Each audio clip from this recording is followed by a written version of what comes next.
मूकं करोति वाचालं पङ्गुं लङ्घयते गिरिं यत्कृपात्तमहं वन्दे परमानन्दमाधवम्।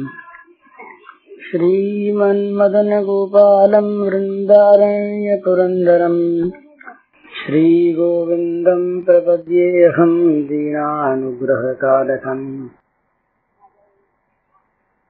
वंशीविभूषितकरान्नवनीरदाभात् पीताम्बरादर्णबिम्बफलाधरोष्ठात् पूर्णेन्दुसुन्दरमुखादरविन्दनेत्रात् कृष्णात् परं किमपि तत्त्वमहं न जाने।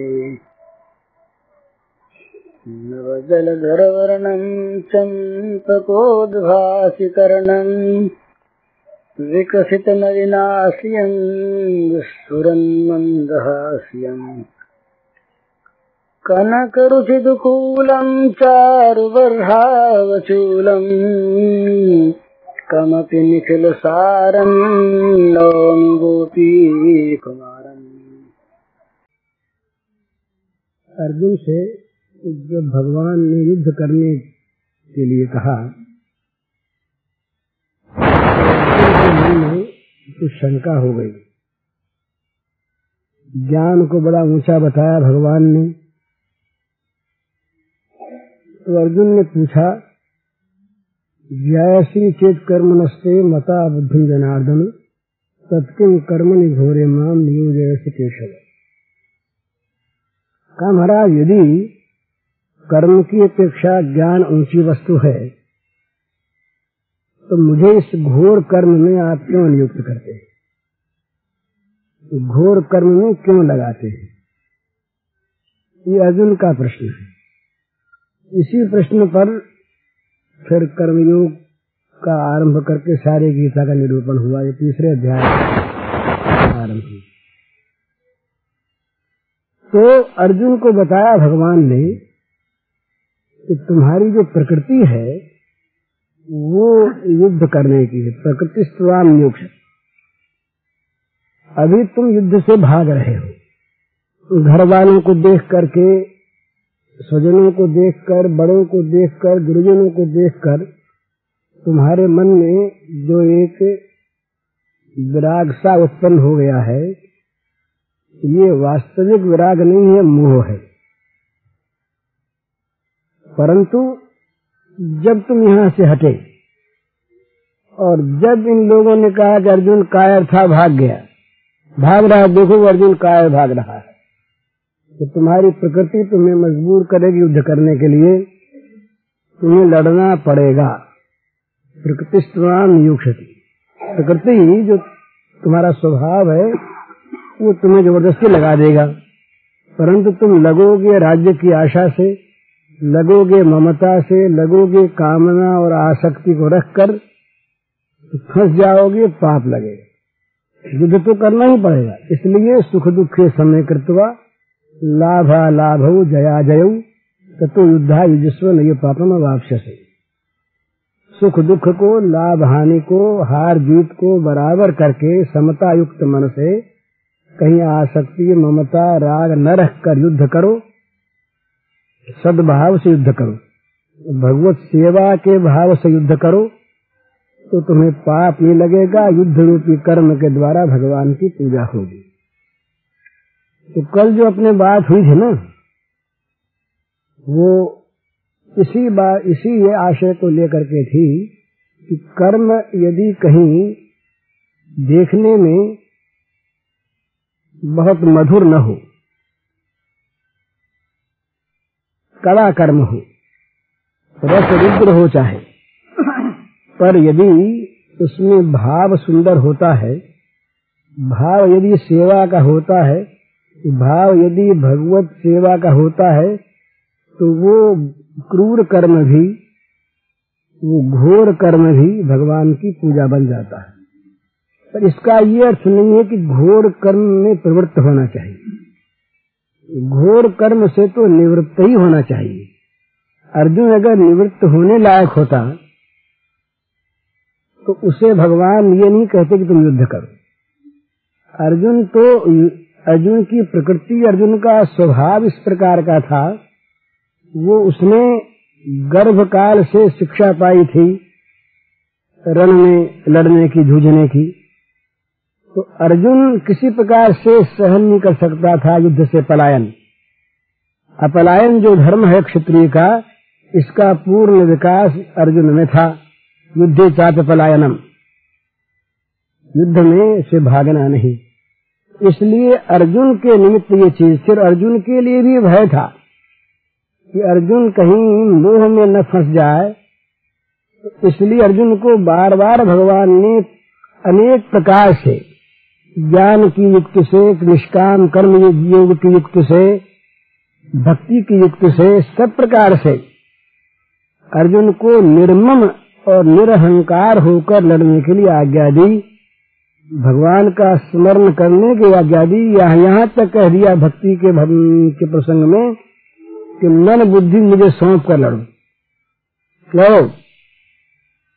तस्मात् सर्वेषु कालेषु मामनुस्मर युद्ध च मय्यर्पित मनो बुद्धि मामे वेशित संशयम्। भगवान ने कहा कि लड़ना तुमको है तो लड़ो, लेकिन ऐसी बात कह दी भगवान ने कि वैसी अगर लड़ाई कोई कर सके तो कोई आपत्ति नहीं। भगवान ने कहा सर्वेषु कालेषु मामनुस्मर च युध्य। पहले इस पर आपत्ति उठा दी जाएगी कि युद्ध दो काम साथ नहीं हो सकते। यहाँ भगवान कहते हैं सर्वेषु कालेषु मामनुस्मर च युध्य। सर्वकाल में ये नहीं कहा कि स्मरण भी करो और युद्ध भी करो। भाई जब स्मरण करना हो तब स्मरण करो, युद्ध करना हो तब युद्ध करो, तब तो युक्ति संगत बात थी। पर भगवान युद्ध के लिए सर्वकाल नहीं कहते, पर स्मरण के लिए सर्वकाल कहते। तस्मात् सर्वेषु कालेषु मामनुस्मर युध्य च। सर्वकाल में मेरा स्मरण करते हुए युद्ध करो। तो सर्वकाल में स्मरण हो कैसे, इसी में बता दिया मय्यर्पित मनोबुद्धि। ये जो कुछ भी निश्चय स्मरण होता है ये सारा का सारा मन बुद्धि से होता है। भगवान ने कहा कि मन बुद्धि मुझे सौंप कर मेरा स्मरण करते हुए युद्ध करो, यही तो युक्ति है। फिर युद्ध में आपत्ति नहीं। परंतु यदि युद्ध क्रूर भाव से दूसरों को मारने के लिए बैर मन में रखकर, द्वेष मन में रखकर, मन में कलह की भावना से, द्रोह पूर्वक कामना से, इस तरह के दुर्भावों को लेकर यदि युद्ध में प्रवृत्त हो गए अर्जुन, तो ये नए पापमवार से स्वीकार थी ये है कि नहीं तो पाप लगेगा, यहाँ तो नहीं लगेगा, यूं करोगे नहीं लगेगा, इसलिए ध्वनि निकल, नहीं तो यूं न करोगे तो लगेगा। तो जहाँ कामना है, आसक्ति है, द्रोह है, द्वेष है, राग है, हिंसा है, प्रतिशोध है, गिराने की चेष्टा है, स्वार्थ है, अहंकार है, ममता है, वहाँ वो घोर कर्म करके घोर फल से बच नहीं सकता। ये तो शिवजी संहार करते हैं। शिवजी का जो रुद्र रूप है ये संहार करने के लिए, इसीलिए इनको तामस देवता कहा है। तो शिवजी तामस नहीं है, शिवजी और विष्णु इनमें कोई अंतर नहीं है, एक ही भगवान के ये तीन रूप हैं तीन लीलाओं के लिए। परंतु शिवजी का एक रूप है, वो सारे जगत को खा जाते हैं, संहार करते हैं। तो इसलिए इन्हें तामस देव बतलाया गया है। तो ये शिवजी कर सकते हैं। ये एक जगह आई है ये कथा पद्म पुराण में कि भाई भगवान जो हैं ये काल रूप से सबको मारते हैं, क्योंकि भगवान में अहंकार नहीं, ममता नहीं, और हम भी सबको मारें तो क्या आपत्ति है। का तुम नहीं मार सकते। क्यों नहीं मार सकते कि तुम्हारे मन में कहीं बैर आ गया, कहीं भी तुम्हारे मन में द्वेष की जरा सी मात्रा आ गई, कहीं भी उसके मरने पर तुम्हारे मन में प्रसन्नता की लहर आ गई तो फंस गए। रावण को मार दिया और मारने के बाद भगवान ने कहा विभीषण से कि जाओ अंत्येष्टि करो। बैर थोड़ा ही था, ये तो आवश्यक था, इसलिए हो गया, जाओ काम करो। ये जब ये अश्वत्थामा का चक्र पहुंचा उत्तरा के गर्भ में, ये जब गर्भ में पहुंचा परीक्षित थे, तो इसकी कथा महाभारत में इस तरह से आती है कि अंदर जा करके उस ब्रह्मास्त्र ने गर्भ का हनन कर दिया। भागवत में तो आता है कि भगवान चक्र लिए गर्भ में प्रविष्ट हो गए और ब्रह्मास्त्र को उन्होंने निरस्त कर दिया। वहां दूसरी तरह से आता है कि वो हनन हो गया गर्भ का, गर्भ जो बाहर आया तो वो मृत बालक था। तो वहां भगवान ने कहा, बड़ी सुंदर बात कही, कई बातें कही, दो बात बड़ी याद रखने की है। एक तो कहा कि कंस और केशी को मारने के समय भी अगर मेरे मन में द्वेष न रहा हो तो ये बच्चा जेठ है। और दूसरी बात बड़े प्रेम की कही कि अर्जुन से मेरे मन में कभी अमैत्री भावना आया हो तो बच्चा जेठ है। तो बच्चा जी उठा, बच्चा तो जीता ही था, ये खाली भगवान की लीला थी। तो मारने में भी द्वेष न हो, मारने में भी द्वेष न हो, ऐसे पुरुष मारने की क्रिया करें तो आपत्ति नहीं है, वो मार के भी तारते हैं। पर वो अब जैसे जज है, अगर जज निर्णय करने के समय जरा सा भी किसी अभियुक्त के प्रति राग द्वेष युक्त हो जाए तो उसका निर्णय ठीक नहीं होगा। जज का निर्णय क्या, वो तो ठीक ठिकाने से निर्णय करता है, न्याय करता है, वो अपराधी है कि नहीं ये सोच करके विचार के न्याय करता, उसके प्रति उसके मन में दुर्भाव नहीं होता। दुर्भाव यदि होता है तो वो न्याय नहीं होता, उसमें अन्याय हो जाता है। इसलिए ये प्रार्थना की है, उपनिषदों में आया है, ऋषियों ने कहा कि महाराज हमको हमेशा आप कुशल कर्मों में लगाइए, मन शुभ कर्मों में लगाइए, अशुभ कर्म में कभी हमें प्रवृत्त न करिए। यदि आवश्यकता भी हो तब भी आप जहां तक बने अशुभ से हमें बचाइए। अशुभ कर्म में प्रवृत्ति होने पर होता क्या है, अशुभ की तो आदत पड़ जाती है और भाव छूट जाता है, तो बड़ी मुश्किल होती है।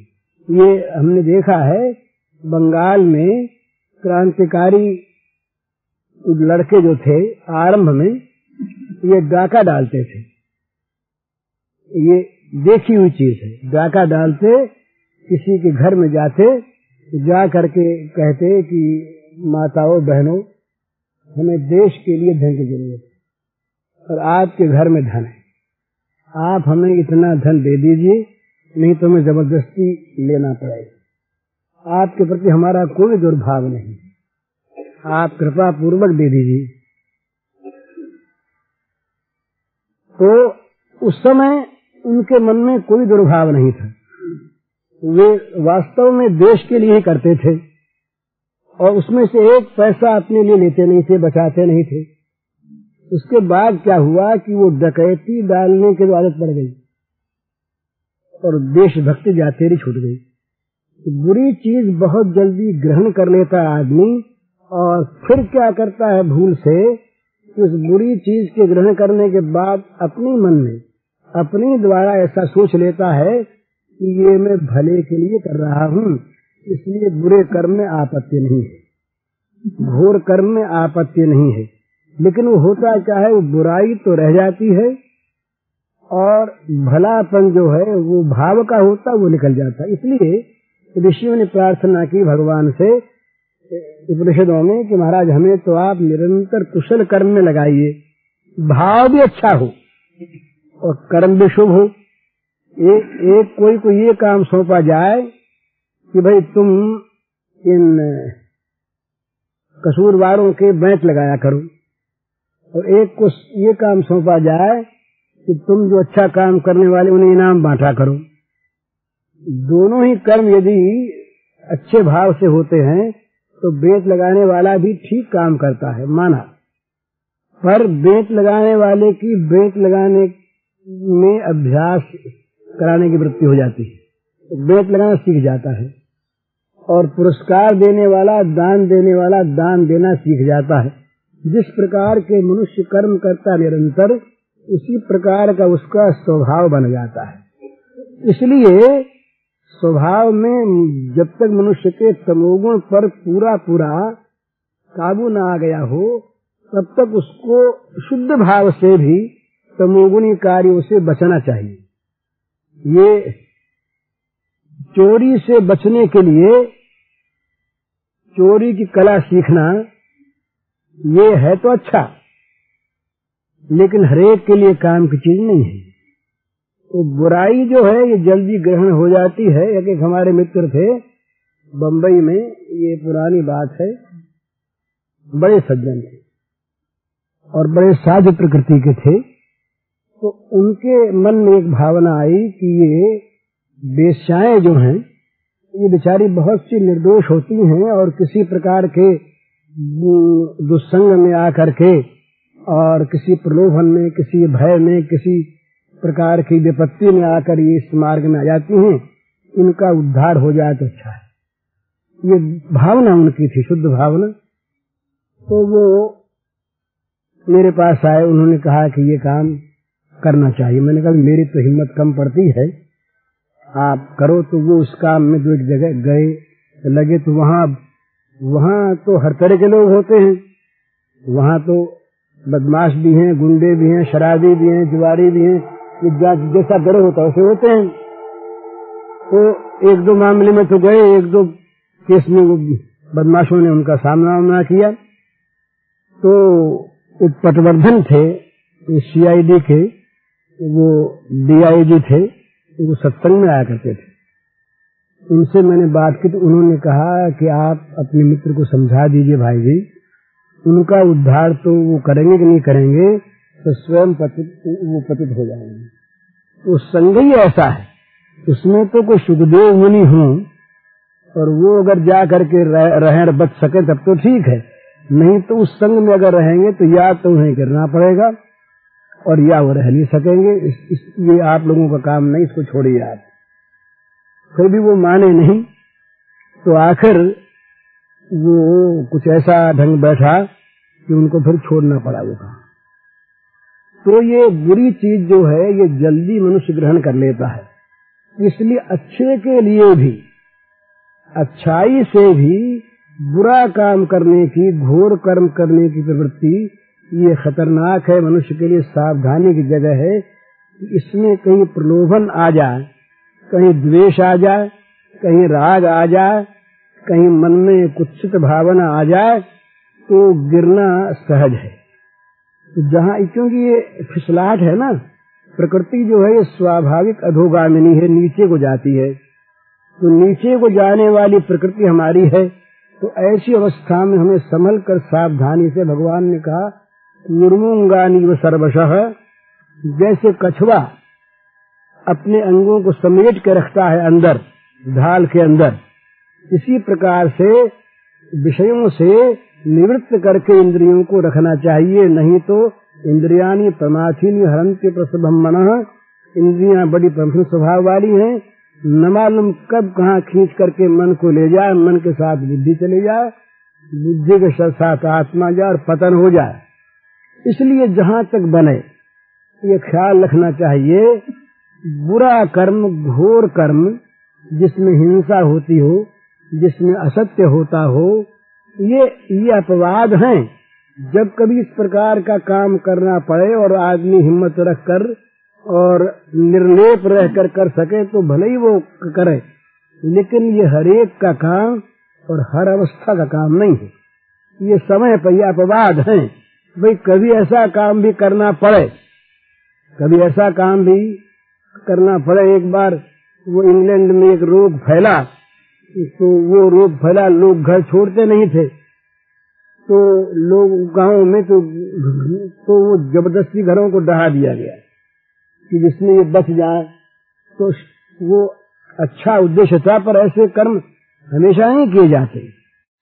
तो जिस कर्म में हिंसा हो, जिस कर्म में द्वेष दिखता हो, जिस कर्म में काम को आश्रय मिलता हो, जिस कर्म में लोभ को आश्रय मिलता हो, इस प्रकार के कर्म अच्छे उद्देश्य से भी जहाँ तक हो सके मनुष्य को करने से बचना चाहिए, नहीं तो वो ये जो दोष हैं ये दोष तो चिपट जाएंगे और जो अच्छी चीज है वो उसमें से निकल जाएगी। तो शुभ कर्म हो, शुभ भाव हो, ये दोनों जहाँ पर हों वहाँ बड़ा अच्छा है। तो कल जो अपने बात हुई थी ना, उसमें इतनी बात और साथ साथ जोड़ देनी चाहिए कि अकुशल कर्म, यद्यपि जहाँ अभिमान नहीं है वहाँ कुशल और अकुशल कर्मों में कोई भेद नहीं है, और जहाँ वो कामना आसक्ति नहीं है, ममता नहीं है, वहाँ काम पड़ने पर लोक हितार्थ ऐसा काम करने में आपत्ति भी नहीं है। कहीं कहीं आवश्यक होता है, लेकिन ये सबके लिए आवश्यक नहीं, सब स्थान में आवश्यक नहीं, सब समय आवश्यक नहीं। सब समय तो यही बात है कि जहाँ तक बने अपने को बुरे से बचाते हुए काम करे। और ये भगवान ने गीता में 13वें-12वें अध्याय में जो भक्ति के लक्षण बताए हैं, उसमें कम से कम पहले श्लोक को जीवन में याद रख ले तो व्यवहार सब ठीक होगा और अपने आप उसके अंदर सद्भाव आ जाएंगे। अद्वेष्टा सर्वभूतानां मैत्र करुण एवच निर्ममो निरहंकार सम दुख सुख क्षमी, ये पहला श्लोक है।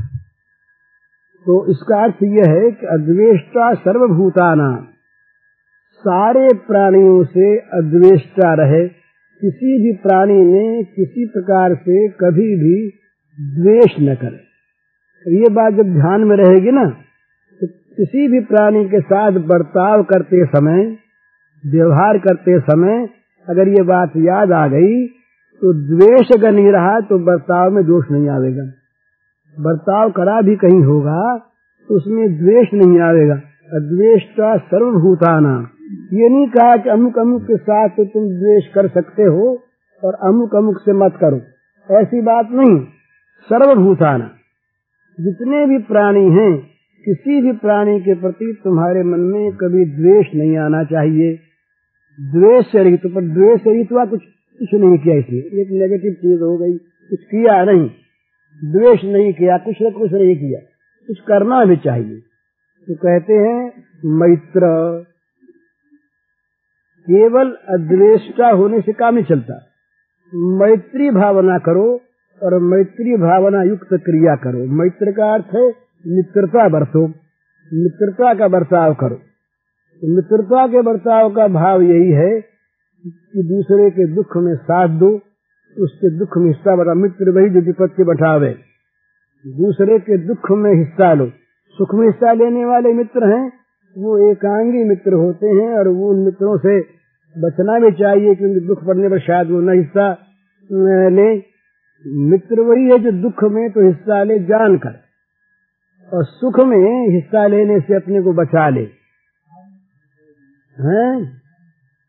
हाँ, बुखार में खाई दवाई देंगे, पर दवाई देने के लिए देवतुर मारने के लिए जर दे होते ना। बात होता है वृत्ति की बात है, मैं की वृत्ति की बात, मैं की बुखार में खाई दवाई जरूर देनी, लेकिन बुखार उतारने के वास्ते देना ठीक है। और खारी दवाई देने के बाद पड़ जावे, बोले आपने तो खारी देनी चाहे बुखार हो चाहे नहीं हो, तो मुश्किल हो जाएगा। हाँ, अब बात ठीक है, मेरे देश खारी की अब बात बहुत ठीक कही डॉक्टर साहब, ठीक है। अद्वेष्टा सर्वभूतानां मैत्र करनी उचित। तो ये अन्न बंद करने में आपत्ति नहीं, खारी दवाई देने में आपत्ति नहीं, पर मित्र भावना होनी चाहिए। मित्र भावना हो और द्वेष रहित हो, या यहाँ पर ये आम चीज है सबके लिए। यहाँ ये नहीं बताया कि हम क्रिया करो, ये कहा है वहाँ कि भाई मित्र यदि बुरे मार्ग में जाता हो तो जहाँ तक बने उसको रोके, और कुपथ निवारी सुपंथ चलावा, गुण प्रगट ही अवगुण ही दोहरावा। ये मित्र की व्याख्या की तुलसीदास जी महाराज ने। कुपथ निवारी, बुरे मार्ग में जाने से रोके, अच्छे मार्ग में उसको प्रवृत्त करे, पर अपने मित्र की बुराई का प्रकाश न करे। गुण प्रगटे अब गुण ही दुरावा, उसके दोषों को छिपावे, मित्र के दोषों को, और उसके गुणों को प्रकट करे। दूसरों के साथ ये बर्ताव है ना, गुणों का प्राकट्य और दोषों का क्षमन दूसरों से होता है, और मित्र के साथ अगर कुमार्ग में जाता हो उसको लोग, श्री कृष्ण महाराज ने यहाँ तक कहा है महाभारत में कि अगर बस चले न माने तो चोटी खींचकर कान पकड़ के भी उसको रोक ले, यहाँ तक आपत्ति नहीं, फिर न माने उसकी इच्छा। तो ये एक जनरल चीज है, अद्वेष्टा सर्वभूतानां मैत्र करुण एव च। मित्र यदि कड़वी दवा दे तो आपत्ति नहीं, पर द्वेष भाव न हो और मित्र भाव हो। माता पिता बच्चों को कड़वी दवा भी देते हैं, बच्चों का खाना भी बंद कर देते हैं, तो माता पिता में द्वेष नहीं, वो दो चीज हो जानी चाहिए, अद्वेष्टा हो और मित्र भावापन्न हो। नहीं तो ये क्या होता है, ये भगवान इसीलिए सारी बात कहें कि अर्जुन को युद्ध करना है, और युद्ध करने में कहीं पर भी ये दोष आ गए तो भगवान ने पहले कह दिया कि फिर पाप लगेगा, गिर जाओगे, तो युद्ध से बच नहीं सकता। तो द्वेष रहित होकर युद्ध करे, ममता रहित होकर युद्ध करे, आशा रहित होकर युद्ध करे, तब तो ठीक है। और यदि उसमें आशा, ममता, द्वेष, कामना इत्यादि साथ साथ है तो बच नहीं सकता पाप से। तो अद्वेष्टा सर्वभूतानां मैत्र करुण एव च। अच्छा, मित्रता में लेन देन दोनों होता है। इससे भी आगे एक बढ़ी हुई चीज और है, केवल मित्रता से काम नहीं चलता। भाई एक मित्र है वो दे नहीं सकता, तो मित्र धर्म ही जब विकसित होता है, उसने बताया है विपत्ति काल कर सतगुण नेहा सुत कसंत मित्र गुण एहा। साधारण समय में मित्र के साथ जो बर्ताव हो उसकी अपेक्षा विपत्ति में 100 गुना अधिक स्नेह का बर्ताव करना चाहिए। साधारण काल में हमारा आप दो मित्र हैं, बगल से हम निकल गए, आपके नहीं भी बोले तो कोई बात नहीं है, पर विपत्ति काल में अगर कहीं बिना बोले हम निकल गए तो ये मन में आएगा कि इस समय विपत्ति में तुमसे कौन बोलेगा। विपत्ति काल में मित्र की परीक्षा होती है। गिरिधर मित्र नारी आपत्काल परखिए ही चारी। मित्र की परीक्षा विपत्ति काल में होती है, विपत्ति के बिना मित्र का नहीं पता लगता। ये जो दास, ये जो सख्य भाव है ना भक्ति में, इसमें इसकी बड़ी बड़ी परीक्षाएं होती हैं, हुई हैं। विपत्ति में जो मित्र को साथ दे, मित्र की विपत्ति ले ले, मित्र का कलंक ले ले, यह और ऊंची चीज है। मनुष्य धन दे देता है और प्राण भी कहीं दे देता है, यश मिलता है ना उसको बदले में। त्याग की मात्रा जितनी जितनी वो विशद होती है और ऊंची होती है, पवित्र होती है, उतना उतना ही त्याग का महत्व होता है। एक आदमी ने मित्र के लिए धन दे दिया और एक आदमी ने मित्र के लिए प्राण दे करके यश प्राप्त कर लिया महान, तो देखो कितना अच्छा आदमी है, इसने मित्र के लिए प्राण दे दिए। पर एक आदमी उससे ऊंचा बढ़ा हुआ है जो मित्र के कलंक को अपने ऊपर लेकर के अपने जीवन को जिसने कलंकित घोषित करवा दिया। मित्र का कलंक ले लिया, उसका नाम नहीं हुआ, वो कलंकी बना। कलंकी हालांकि नहीं था वो, ये और ऊंचा त्याग। मित्र के लिए प्राण देना, धन देना, ये इतना कठिन नहीं है।